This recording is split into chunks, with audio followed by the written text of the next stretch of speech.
لله الحمد لله نحمده ونستعينه ونستغفره ونؤمن به ونتوكل عليه ونعوذ بالله من شرور أنفسنا ومن سيئات أعمالنا من يهد الله فلا مضل له ومن يضلل فلا هادي له ونشهد أن لا إله إلا الله وحده لا شريك له ونشهد أن سيدنا مولانا شفيعنا محمدا عبده ورسوله أما بعد فقد قال الله تبارك وتعالى في القرآن المجيد أعوذ بالله من الشيطان الرجيم بسم الله الرحمن الرحيم وسارعوا إلى مغفرة من ربكم وجنة عرضها السماوات والأرض أعدت للمتقين صدق الله العظيم. محترم مکرم اساتذہ اکرام، عزیز طلباء و طالبات اور معزز سامعین اعزاز، الحمدللہ مدرسہ اعزاز کے تحت ہر جمعرات کو بعد نماز ظہر مسجد اعزاز میں جلسہ اصلاح معاشرہ منعقد ہوتا ہے، جس میں شہر کے معروف اور مشہور علماء کرام سے استفادہ کیا جاتا ہے. اور آج کے لیے ہماری یہ بڑی خوشی اور سعادت کا موقع ہے کہ سرپرست اعلیٰ حضرت مولانا شاہ جمال الرحمن صاحب دامت برکاتہم وسعت تشریف فرما ہے. انشاءاللہ ہم ان سے ماہ شعبان میں کرنے اور نہ کرنے کے کام اس عنوان پر مزید تفصیلی خطاب حضرت سے ہم سنیں گے. میں انتہائی ادب و احترام کے ساتھ اس ماہ مبارک کی نسبت سے مفید اور جامع نکات بیان کرنے کے لیے استاذ محترم کو اس دعوت دیتا ہوں کہ وہ تشریف لائیں اور خطاب عالی سے ہم سب کو مستفیض کریں.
کسی بھی عام ترین موقع سے بھرپور فائدہ اٹھانے کے لیے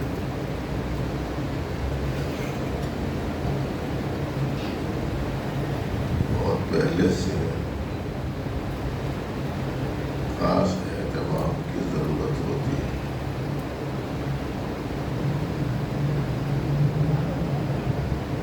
لیے کہ موقع خاص ہو، پہلے سے اہتمام نہ ہو تو اس موقع سے بھرپور فائدہ اٹھایا نہیں جا سکتا۔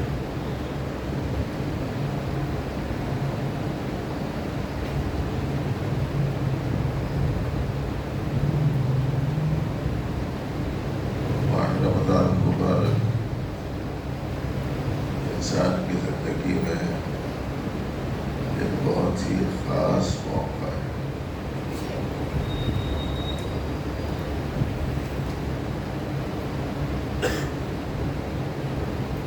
اس کی طرف نبی رحمت صلی اللہ علیہ وسلم ماہ رجب ہی سے متوجہ ہو جاتے تھے۔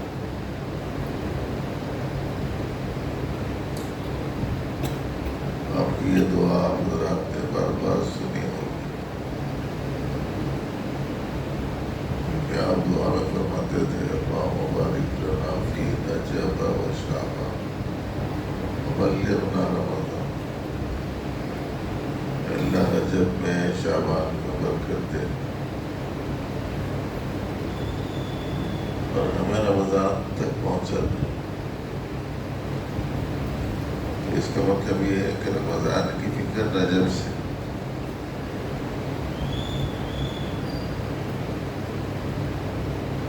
اس لیے کہ اس مہینے میں قرآن نازل ہو،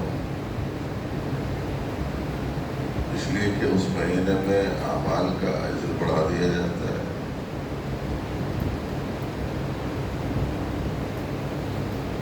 اس لیے کہ اس مہینے میں خاص طور سے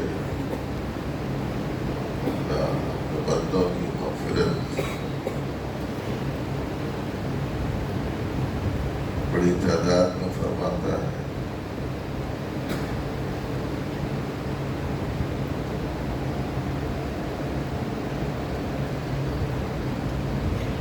جنت کو سنوارا جاتا ہے،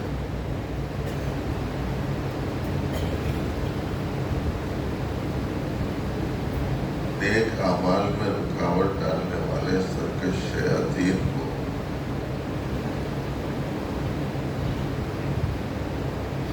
قید کر دیا جاتا ہے، نظر بند کر دیا جاتا ہے۔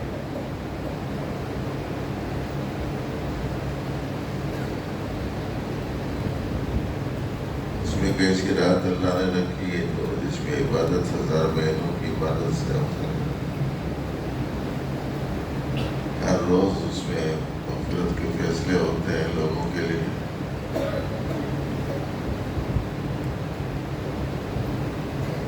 رحمت اور مغفرت اور دوزخ سے خلاصی کا وہ ایک مخصوص مہینہ ہے۔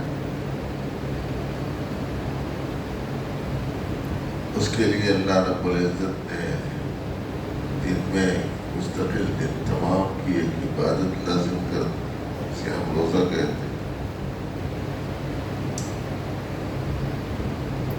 نمازوں میں ایک اور نماز کا راتوں میں اضافہ فرما دیا،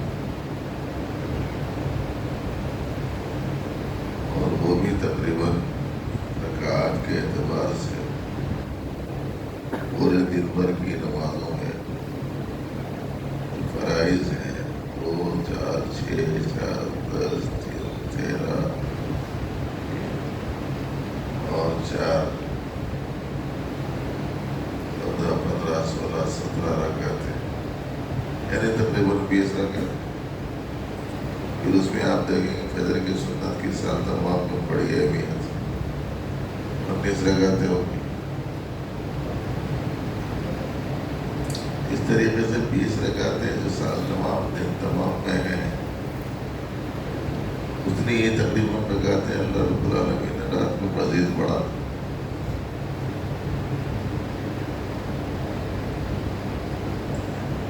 صبح سے لے کے شام تک ایک مستقل عبادت لگا، اور اس عبادت کے انجام دینے والے شخص کے واسطے جنت میں خاص گیٹ لگا دی، اور اس عبادت کے اہتمام کرنے والے کے واسطے اللہ نے فرمایا کہ اس کا بدلہ براہ راست میں دوں گا۔ جب اتنا زیادہ اہتمام اس مبارک یہ خاص موقع ہے. اسے خاص موقع کے لیے اہتمام تو بہت پہلے سے کرنا پڑے گا.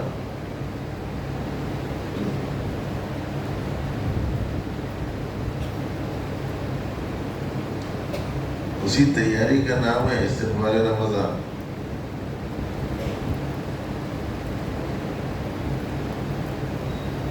رمضان کا سامنا کرنے کے لیے آدمی تیار ہو جائے.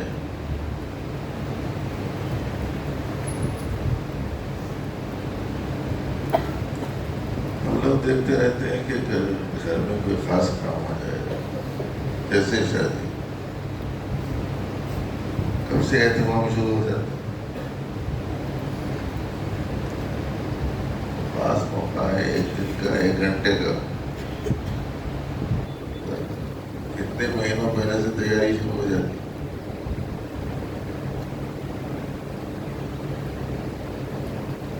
اور بعض کے دل و دماغ میں تو شادی کا سودا ایسا سوار رہتا ہے، مہینوں نہیں برسوں سے وہ ہر چیز کے مقابلے میں اسی کے بارے میں سوچتا ہے.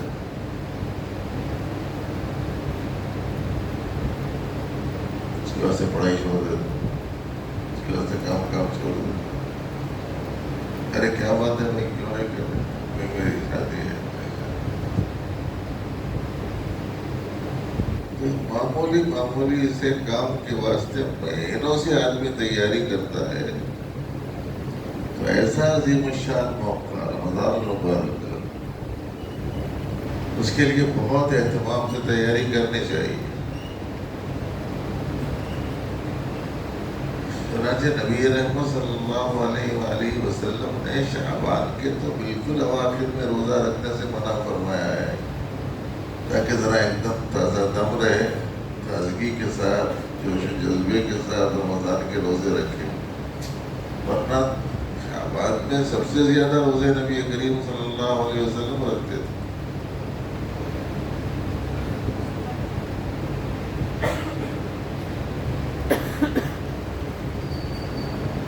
اسی مہینے میں شعبان کے اللہ جل شانہ نے 15ویں شب کو بابرکت بھی مانگا.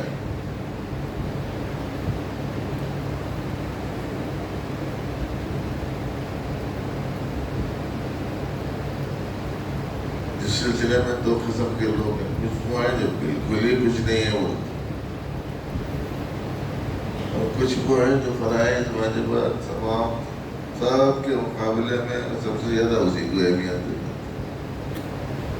اور جو کرنے کا کام ہے وہ نہیں کرتے، جو نہیں کرنے کا کام ہے وہ کرتے رہتے. افراط اور تفریط کے شکار ہیں اس زمانے میں لوگ. انفرادی طور پر آدمی عبادات کا اہتمام کرتے بہت ثواب ہے، بڑی مغفرت ہوتی ہے. ہاں کچھ لوگوں کی نہیں ہوتی، کن کی نہیں ہوتی.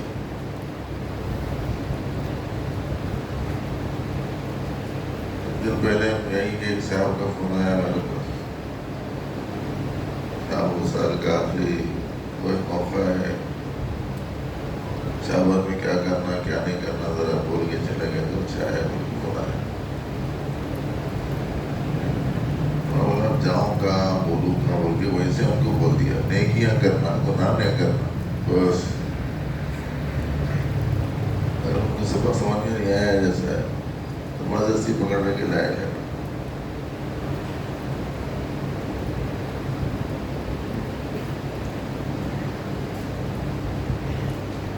کچھ لوگوں کے گناہ معاف نہیں ہوتے، ایسے مخصوص اوقات میں مخصوص مواقع پر بھی نہیں ہوتے معاف.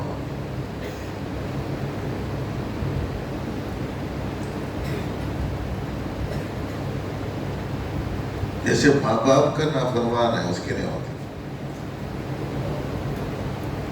بچے بچیاں ذرا اچھا ذہن میں رکھیں.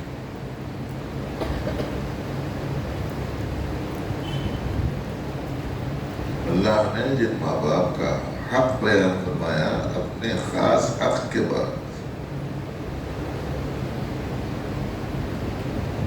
ان کا خاص حق ہے توحید فی المعبودیت.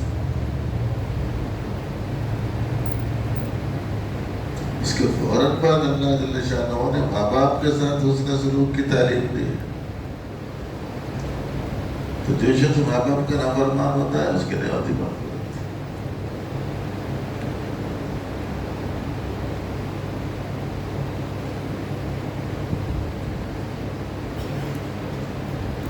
اس لیے مقام اور مرتبے کو ماں باپ کے سمجھا جائے.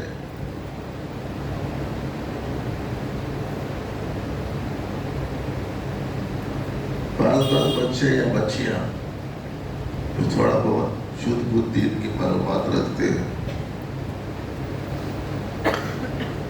وہ بولتے ہیں کہ بھائی ماں باپ کو بھی تو اچھا ہونا چاہیے.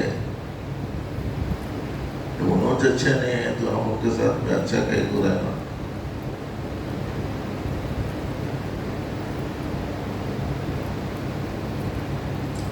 جو بچوں اور بچوں کے ماں باپ دونوں کی رگ رگ سے واقف ہے یعنی پروردگار، اس نے فرمایا کہ سوائے شرک کے اور دیگر معاملات میں ماں باپ کی اطاعت کرو.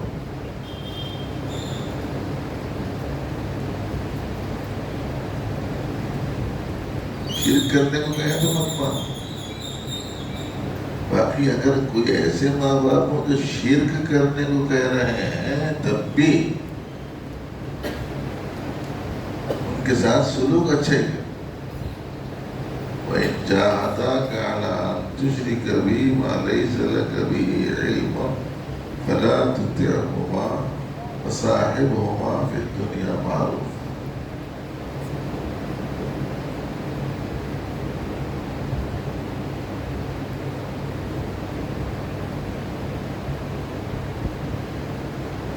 شرک کرنے کو کہیں تب تو شرک مت کرو، لیکن دنیا میں ان کے ساتھ اچھا ہی سلوک کرو. اس زمانے میں یہ بہت سارے خرابیوں میں سے ایک خرابی یہ پیدا ہو گئی کہ بچوں میں بچیوں میں ماں باپ کی نافرمانی بہت زیادہ بڑھ گئی. 15 سال کا 18 سال کا ہو گیا تو یہ بول رہا اب مجھے میں بچہ نہیں ہوں جی، اب ہر بات سمجھانے بولنے کے واسطے کیا کرنا کیا نہیں کرنا میں خود ہی صحیح سمجھ لے سکتا ہوں. کیا اچھا ہے کیا خراب ہے اس کی تمیز ہے میرے پاس. آپ ہر معاملے میں میرے کو یہ مت کرو وہ مت کرو مت بولو.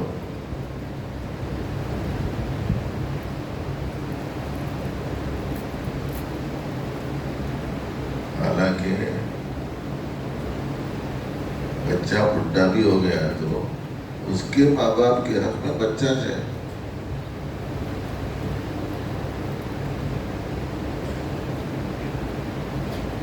اس لیے بہت سارے بچے یا بعض اساتذہ ایسے ہیں کہ میں سمجھتا ہوں کہ ان بچوں کی جو عمریں ہیں ان کی عمروں سے ڈبل عمر تو پڑھانے میں گزار دیے وہ لوگ. ان کا علم، ان کا تجربہ، ان کا فہم، ان کی حالات پر نظر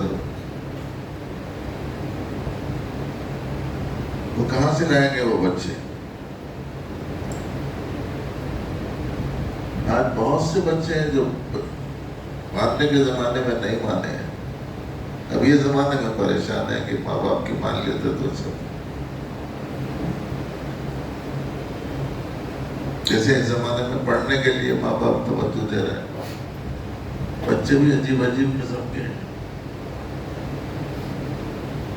ہم کو بھی تجربہ ہو رہا ہے، ہمارے اساتذہ بھی آپ کو بتاتے رہتے ہیں کہ سب بچوں کو مسلسل سمجھا رہے نہیں سمجھ رہے، یاد نہیں کر رہے، آ رہے نہیں، پابندی نہیں کر رہے،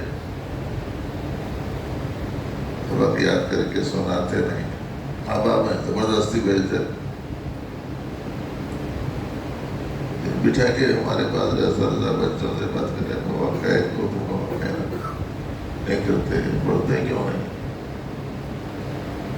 تمہارے ماں باپ کو کتنی فکر ہے تمہاری؟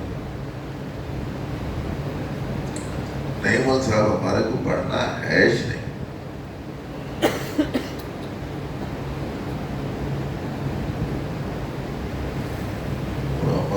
بلا کے بات کریں. اتنا دباؤ ڈالے وہ بچوں کے اوپر گھروں پہ جانے کے بعد کہیں کہ بچے زبردستی پھر آئے تو پھر وہی 15 دن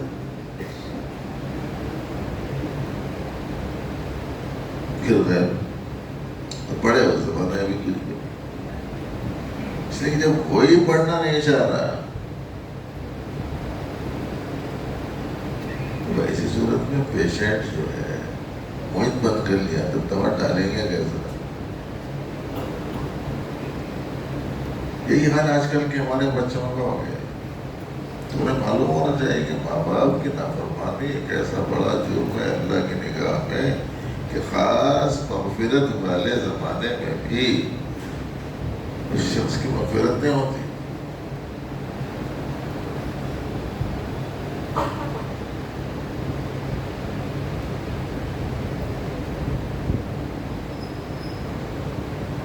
ہاں شریعت کے خلاف کچھ کہیں ہو تو اس کو تو پورا نہ کیا جائے.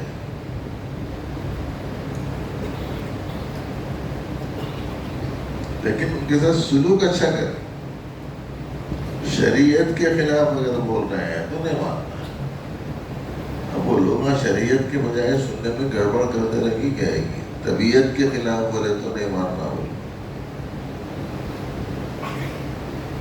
ہاں مولویاں بول رہے ہیں شریعت کے خلاف بولے تو مت مانو. تو ہمارے سامعین سامعات حاضرین حاضرات جی یہ کیا سمجھ رہے ہیں؟ طبیعت کے خلاف بولے تو نہیں مانو. طبیعت ایک الگ چیز ہے, شریعت ایک الگ چیز ہے. طبیعت فجر کے وقت سونے کو بولتی, شریعت فجر کے وقت میں اٹھ جانے کو بولتی. فرق ہے دونوں میں.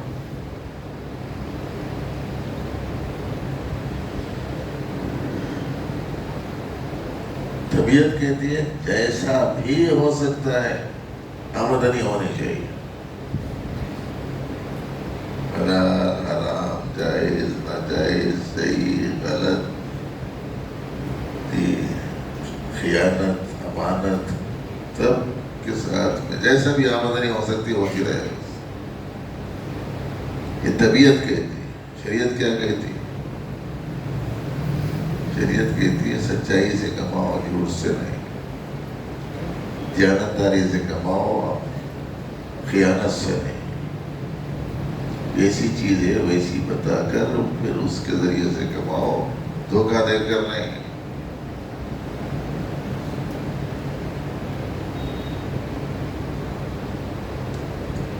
فلانی چیز کی تجارت کے ذریعے سے کماؤ, فلانی چیز کی تجارت سے نہیں. نہیں صاحب ایک باٹل ملتی 15-20 روپے کی رہتی ہے, بکتی 100 روپے میں, بکتی 200 میں. اس میں خرچہ کم آمدنی زیادہ ہے. طبیعت یہ بولتی وہ کرنا چاہیے. شریعت کیا کہتی ہے ناجائز چیز ہے شراب پینا, شراب بیچنا.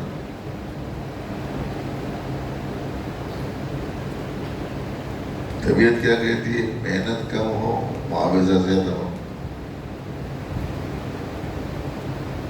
کچھ بھی کرنا نہیں پڑے, ایک دستخط کر دیا تو اس کا کام بنتا. انہیں بولتا صاحب 1 لاکھ لے لو, 2 لاکھ لے لو, ذرا دستخط کر دو. بولتا ہے ایک دستخط کرنے میں اتنا ملتا تو کیا حرج ہے, بنا سفارش کر دیتا. رشوت سے کما لیں, سود سے کما لیں.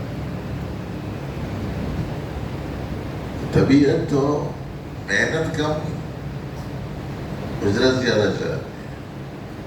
شریعت کیا کہتی ہے محنت کرو حلال کماؤ. طبیعت اور شریعت میں موافقت نہیں رہتی. تو یہاں جو بات کہی جا رہی ہے وہ یہ کہ شریعت کے خلاف ماں باپ بولے تو مت مانو. بچے سمجھ رہے ہیں, بچیاں سمجھ رہے ہیں, طبیعت کے خلاف بولے تو مت مانو. غلط سمجھ رہے ہیں, غلط سن رہے ہیں بات. تو اس مبارک مہینے میں اور ایسی مبارک شبوں میں جسے ہم لوگ لیلۃ البرات کہتے ہیں، مغفرت نہیں ہوتی ماں باپ کے نافرمان. ایسے ہی اس زمانے میں ایک بیماری پیدا ہو گئی بچوں، اور شاید بہت ساری بچیوں میں بھی آ گئی، یہاں کی نہیں، عام اسکولوں کالجوں، اور وہ ہے نشے کی چیز استعمال کر. شراب کی علت میں گرفتار ہو گئے.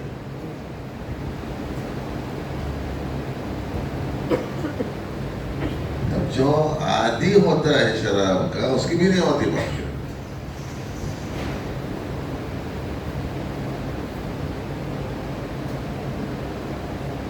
بعض لوگوں کی طبیعتوں میں محبت کی بجائے نفرت ہوتی ہے، موافقت کی بجائے مخالفت ہوتی ہے، ملنساری کی بجائے قطع تعلق ہوتا ہے. اور یہ بہت خراب چیز ہے. صلہ رحمی کے مقابلے میں قطع رحمی کرنے والے کی بھی نہیں ہوتی مغفرت.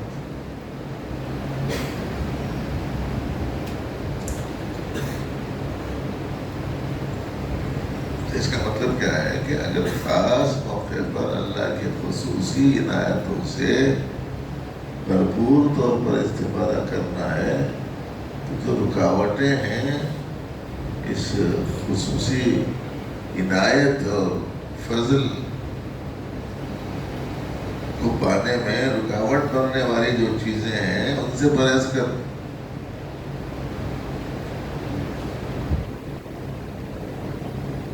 ایک صاحب حج کے واسطے فارم ڈال لی، بہت پہلے کی بات سنا، تو 4-5 مہینے پہلے سے وہ بھوکنا چھوڑ دی، سگریٹ بیڑی وغیرہ کی جو عادت تھی وہ چھوڑ دیا. تو ایک صاحب جو مجھے جلسے میں بلایا تھا، انہوں نے مجھ سے ملاقات کرائی، کہا کہ انہوں نے ارادہ کیا اور یہ سگریٹ چھوڑ دیے، ابھی سے چھوڑ دیے، ابھی 4-5 مہینے ہیں جانے کے بعد. نہیں تو بہت اچھی بات ہے، جانا ہو تو بھی چھوڑ دینا چاہیے، نہیں جانا ہو تو بھی چھوڑ دینا چاہیے، اچھا کرے چھوڑ دیے. تو کوئی ان سے بولے کہ ابھی جانے کو بولتی ہے نا، ابھی سے کہیں کو بند کر دیا. انہوں نے دیکھے اگر جانے تک پیتا رہا تو ایسی صورت میں ایک دم وہاں جا کے چھوڑ دینا مشکل ہو جائے گا. اسی لمبے عرصے سے اگر میں اس کے بارے میں احتیاط کرتا رہا تو کبھی بہت شدید تقاضا ہوا ہے، پھر اس تقاضے سے مروب ہو کے ایک آدھ دفعہ پی بھی لیا، تو کم از کم مجھے اتنے عرصے میں عادت ہو جائے گی اس کو چھوڑ دینے کی. تو وہاں جانے کی تیاری انہوں نے 5-6 مہینے پہلے سے شروع کر دی. تو ہم نے وہاں کیا چاہ رہے ہیں؟ رمضان کے چاند دکھنے تک 12 خون معاف. رمضان کے چاند دکھنے کے بعد پابندی کرنا چاہتے ہیں تو پابندی ہوتی نہیں. اس کے لیے تیاری کرنی ہے پہلے ہی سے کہ آدمی نیکیوں کا خوگر ہو، برائیوں سے بچنے کا انتظام و اہتمام کرے.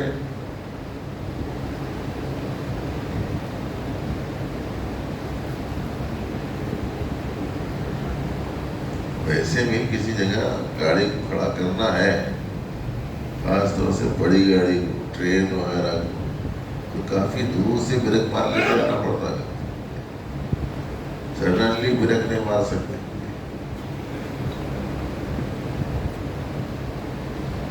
تو رمضان کی تیاری بولے تو پورے شعبان میں اس کا خاص طور سے اہتمام کرنا ہے کہ میں ہر اس چیز سے بچوں جس سے بچنے کا اللہ جل شانہ نے حکم دے رکھا ہے، تاکہ رمضان جیسے مبارک موقع سے بھرپور فائدہ میں اٹھا سکوں.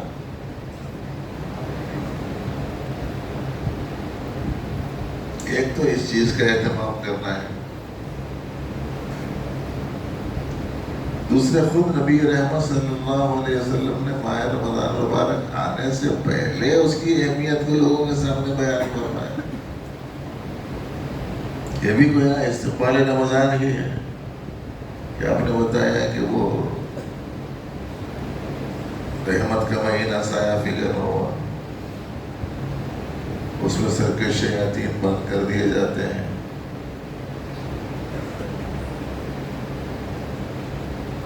اس میں بہت ہی قیمتی رات ہے، اس میں نیکیوں کا عمل بڑھا دیا جاتا ہے، اجر بڑھا دیا جاتا ہے. فرض کا 70 فرضوں کے برابر، نفل کا فرض کے برابر اجر ملتا ہے. یہ آپ نے رمضان آنے سے پہلے بیان کر دیا تاکہ لوگ اہتمام کریں اس مبارک مہینے. تو اس لیے اس کی تیاری میں اس مبارک مہینے میں خاص طور سے دھیان رکھنا ہے، توجہ رکھنا ہے.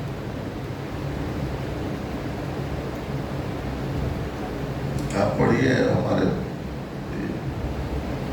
اکابر کا رمضان بول کے چھوٹا سا کتاب چاہیے، اتنا اہتمام کرتے تھے وہ لوگ اس میں.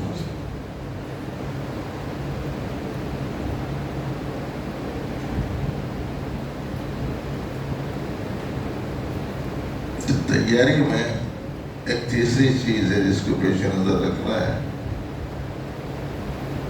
وہ یہ ہے کہ جس طریقے سے کسی اہم کام کے آنے سے پہلے مصروفیات کے سلسلے میں ایک نظام بنا دیا جاتا ہے. جیسے مجھے ضرورت ہے فلانے وقت میں اتنے دن کی چھٹی ہوگی، تو فلانے وقت میں اتنے دن کی چھٹیوں کی مجھے ضرورت ہے، تو ایسی صورت میں مثال کے طور پر 10 دن کی چھٹیوں کی ضرورت ہے،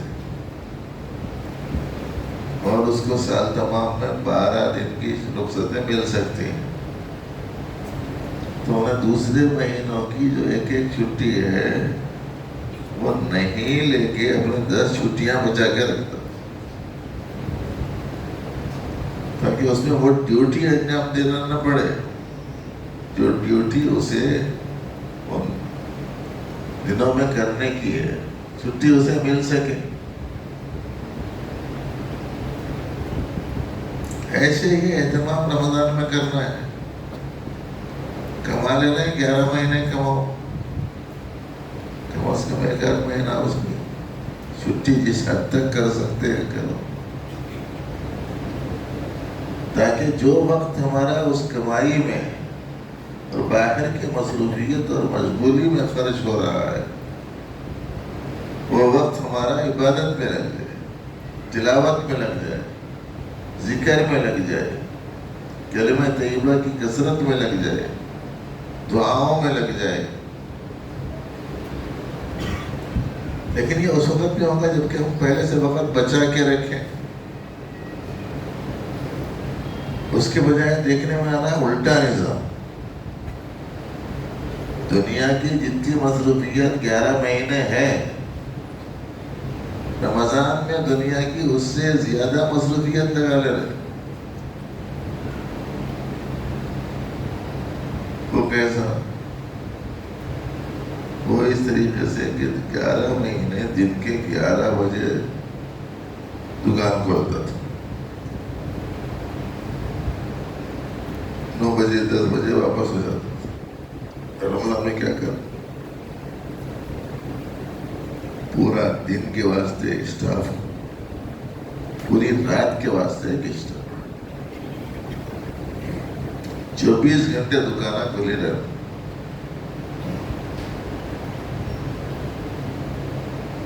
اور ذمہ داروں کی طرف سے، عوامی مسائل کے ذمہ داروں کی طرف سے حکومت سے مطالبہ بھی ہوتا کیا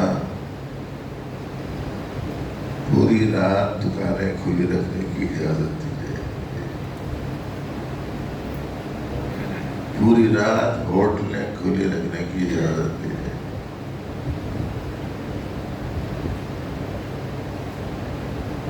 تو جو کام غیر رمضان میں کم تھا دنیا کا، رمضان میں وہ بڑھا دیا۔ اور جتنے لوگ دکان میں مشغول رہتے تھے غیر رمضان میں اس سے 2 گنا 3 گنا 4 گنا بڑھا دی۔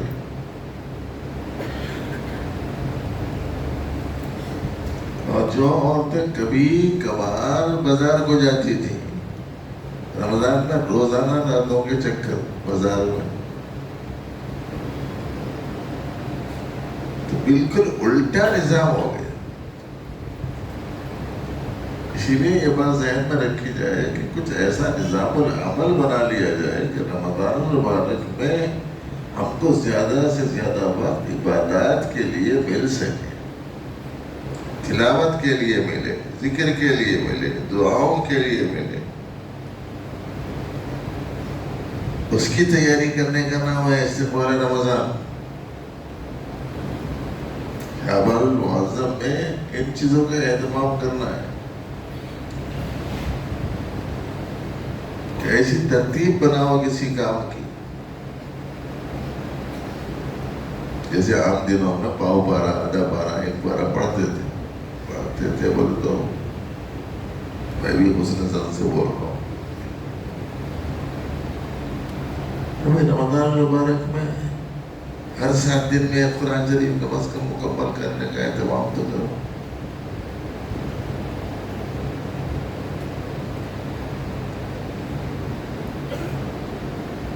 تاکہ 4-5 قرآن مجید رمضان میں ہو جائے۔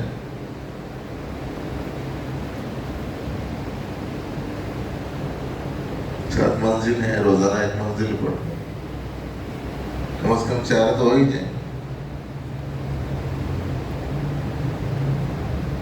روزانہ 3 پارے پڑھ لیے، 3 قرآن شریف تو ہو جائیں۔ روزانہ 100 دفعہ درود شریف پڑھتے تھے، 1000 دفعہ پڑھ لیا کرو روزانہ۔ اس کے واسطے تو ٹائم چاہیے نا۔ ٹائم کیسا ملے گا؟ ٹائم ملے گا ہمارے نظام الاوقات کو ویسا ہی مرتب کرنے سے۔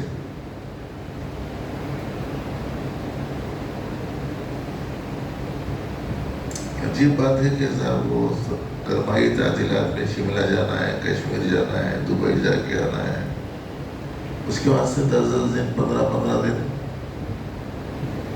تجارت بند، ملازمات بند، کاروبار بند، سب بند، خالی گھومنے پھرنے کے واسطے۔ تو ساری چیزوں کو بند کرنا آسان ہو گیا، لیکن اللہ جل شانہ کی جانب سے یہ عظیم الشان انعام سے استفادہ کرنے کے لیے وقت کا فارغ کرنا ہمارے لیے دشوار ہو گیا۔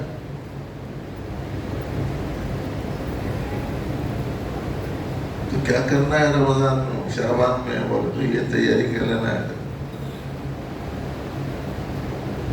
میرا وقت زیادہ سے زیادہ بچا ہوا رہے رمضان میں۔ کیا مہینے تو نمازاں ایسی ویسی جیسی پڑھنی ہے پڑھتے رہے، اس کو رمضان میں اہتمام کرو تو ذرا دھیان سے، توجہ سے، دل لگا کر، ایک سوئی کے ساتھ مجھے نماز پڑھنا آ جائے۔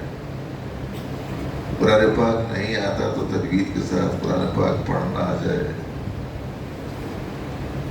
درود شریف بڑی محبت کے ساتھ بیٹھ کر اہتمام سے درود شریف صحیح تلفظ کے ساتھ بڑی سے بڑی تعداد میں پڑھو۔ ہمارے اکابر کے گھرانوں کی عورتیں 15 18 پارے روزانہ پڑھتے تھے۔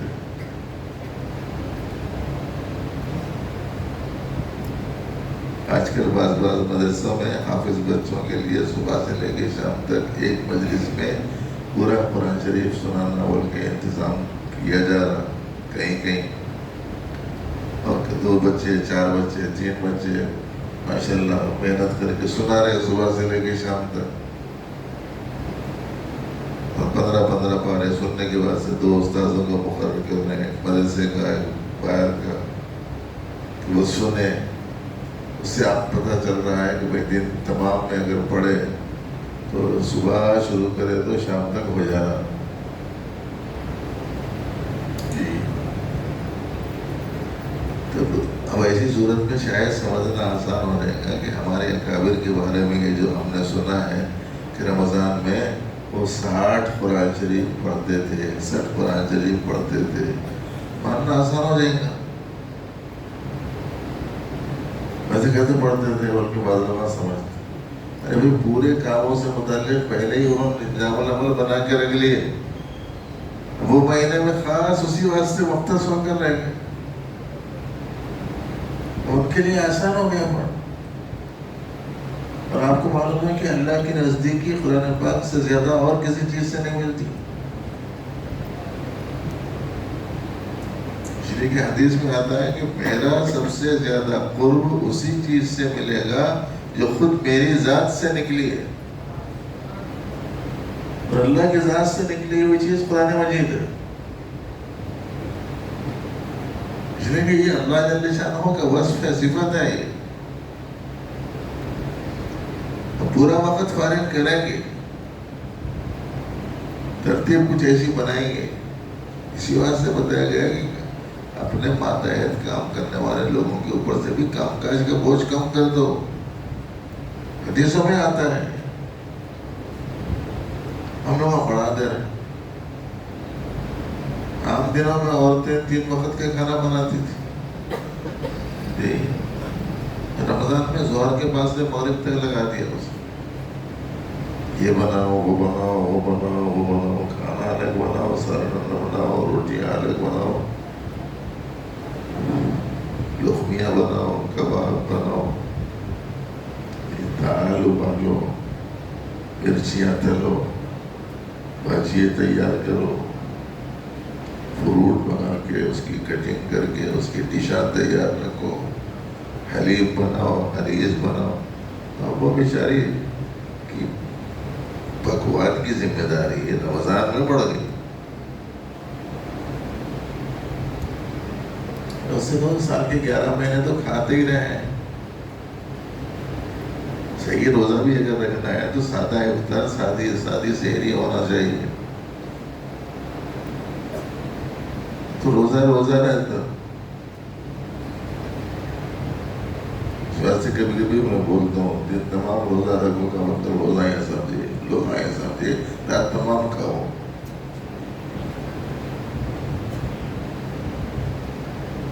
دیکھنے میں تو یہی مل رہا ہے.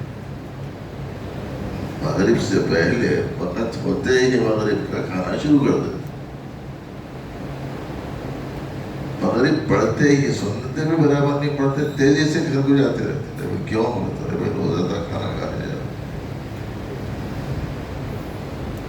اس سے فارغ ہو کے اور چائے وائے پی کے کر کے پھر مسجد کو پہنچے، عشاء پڑھے، تراویح پڑھے. وہ بھی وہ جو پڑھے وہاں سے نکلتے ہی سیدھا دوشے کی دکان کو چلو، فلانی جگہ کی حلیم بہت مشہور ہے، فلانی جگہ کی حریز بہت مشہور ہے، وہاں چلو. پوری رات وہی کام چل رہا. لوگ سمجھنے میں غلطی کرتی ہے. جیسے یہ دن تمام کا روزہ ہے، اس کی راتیں رات تمام کا کھانا ہے، یہ سمجھے. اس کے نتیجے میں روزہ سمجھ میں ہی نہیں آ رہا لوگوں.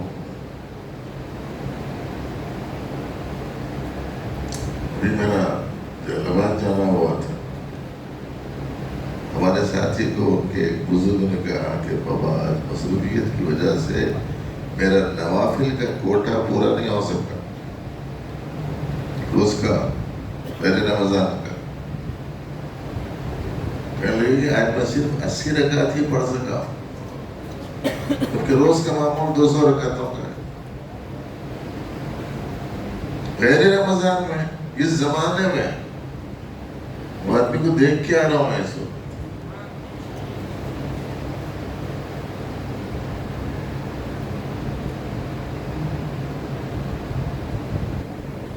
بہت بڑی چیز ہے آدمی کو دین کی طرف رغبت کا ہو جانا، اللہ سے محبت کا ہو جانا، اللہ کی عبادت میں لذت کا آنے لگنا اور اللہ اللہ کی یاد کی حلاوت و مٹھاس کا دل میں آ جانا، اس کے لیے یہ تیاریاں اپنے کو کرنے کی.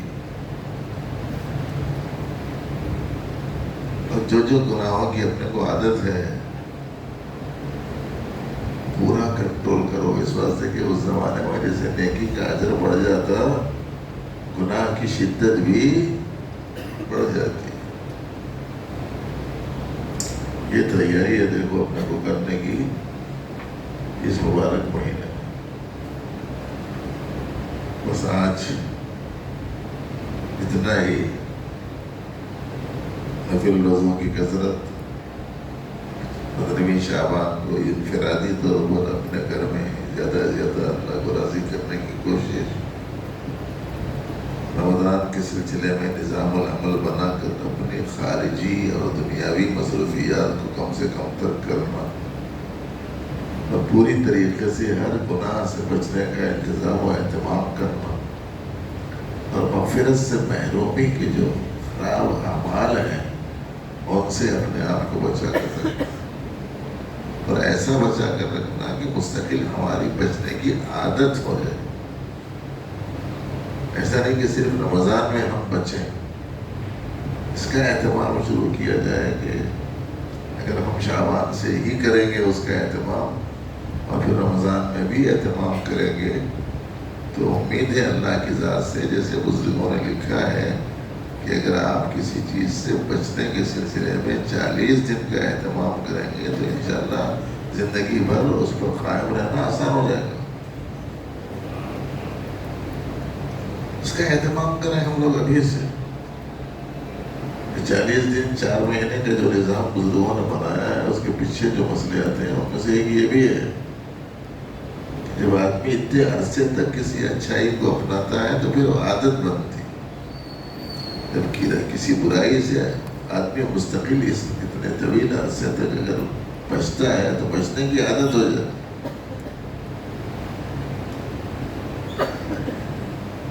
امام غزالی رحمۃ اللہ علیہ نے بھی لکھا ہے اس بات کو. تو گناہوں سے بچنے کا اہتمام کریں، ہر گناہ سے بچنے کا. کہیں ایسا ہو کہ رمضان مبارک میں 2-4 نیکیاں کر لے رہے ہیں، 50-60 گناہ بھی کر لے رہے ہیں. کیا مطلب؟ کھانے سے نہیں رک رہا، کھانے سے رک رہا لیکن غیبت سے نہیں رک رہا، دوسروں کی برائیاں کرنے سے نہیں رک رہا، روزہ رکھا ہوا، جھوٹ سے نہیں رک رہا، بد نظری سے نہیں رک رہا، گانے سننے سے نہیں رک رہا،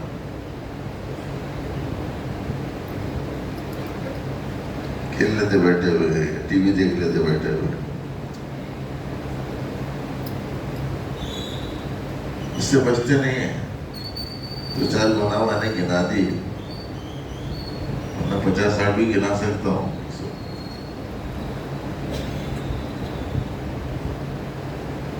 آپ بولے ایسا نہیں سنتے،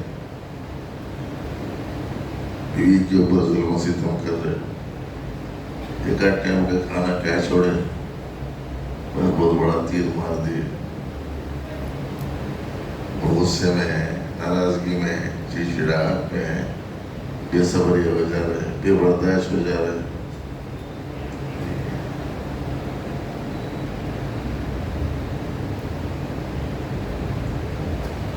ماں باپ کا کہا نہیں مان رہے، انہیں روزہ کیا رکھ لیا، اماں بولے بیٹا افطار کے واسطے کچھ بھی نہیں ہے، کچھ جا کے بازار سے لے کے آؤ، اٹھنے کا نام ہی نہیں لیتا، سو رہا ہوں. بعض تو سنا ایسے جیالے ہوتے ہیں کہ سحری کھا کے سوتے ہیں، افطار کو اٹھ جاتے ہیں.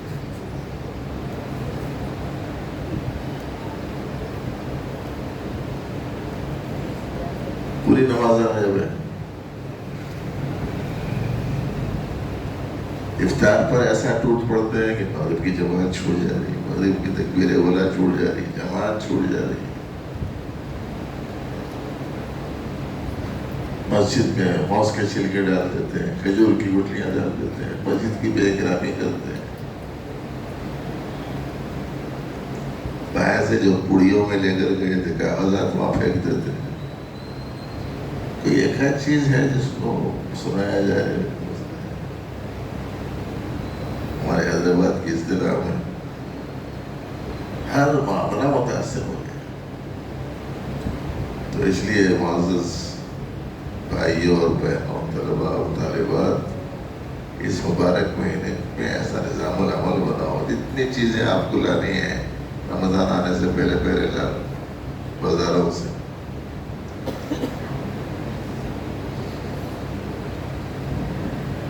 عام کپڑا غیر رمضان میں ملتا ہے، سونے چاندی کے کپڑے رمضان میں ملتے ہیں. ایسا کچھ نہیں کیا؟ کچھ بھی نہیں. کھانے پینے کا ساز و سامان جو کچھ بھی ہے رمضان میں وہ الگ کوالٹی کا، غیر رمضان میں الگ ایسا ملتا ہے؟ ایسا بھی نہیں. سبزی ترکاری رمضان میں خاص قسم کی ملتی، غیر رمضان میں کچھ عام قسم کی. ایسا کچھ بھی نہیں. ہر چیز پہلے سے لا کے آپ رکھ لے سکتے ہیں. ایسی عورتیں بھی جو جا کے رمضان سے پہلے کپڑے یہ وہ جو بھی لینا ہے لے لیتے ہو. ویسے ہر سال لینا ضروری بھی نہیں ہے، نہیں رہتے لینے کا ہے. ایسو جتنے ہیں کہ پہن نہیں سکتے، بنا کے رکھ لیجیے کہ نظام نہیں ہر سال نہیں. سو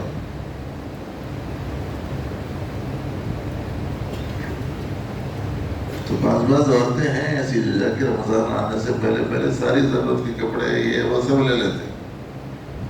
بعض دکانیں والے بولتے کرتے رمضان میں اور یہ طرح نیا اسٹاک آتا، نئے ڈیزائن آ رہے تھے. تو وہ بعض عورتیں ہیں ایسی جو جا کے جو ہے وہ دے دو، رمضان میں نہیں نکلتے ہم لوگ. تو ایک دکان والا بولا کرتے اللہ کی بندی، اگر آپ جیسی خواتین کا تعداد بڑھ جائے تو ہم لوگوں کا رمضان بھی اچھا گزر جائے کہ ہم بھی کچھ وقت عبادات کے واسطے نکال سکتے. تو جو ضرورت کی چیزیں پہلے مہیا کر کے رکھیں. اس انداز سے ہمیں ماہ شعبان المعظم کو اہتمام کے ساتھ اپنانا ہے کہ یہ بھی اس مہینے میں بھی عبادات کی کثرت ہو، گناہوں سے بچنے کی عادت ہو، نظام الاوقات ترتیب دے دیں. یہ سمجھیں کہ بس رمضان کا جو مہینہ ہے وہ عبادات کے واسطے دیگر تمام چیزوں سے چھٹی لے لینے کا مہینہ ہے. اس انداز سے ہمیں تیاری کرنی چاہیے. اللہ تعالیٰ سے علم و عمل کی سب کو توفیق عطا فرمائے. ربنا لك الحمد ولك الشكر. اللهم أعنا بالعلم وزينا بالحلم وأكرمنا بالتقوى وتوفقنا بالعافية. اللهم اهدنا واهد بنا واجعلنا من الراشدين. وصلي وسلم وبارك على سيد المرسلين وآله وصحبه أجمعين. الحمد لله رب العالمين.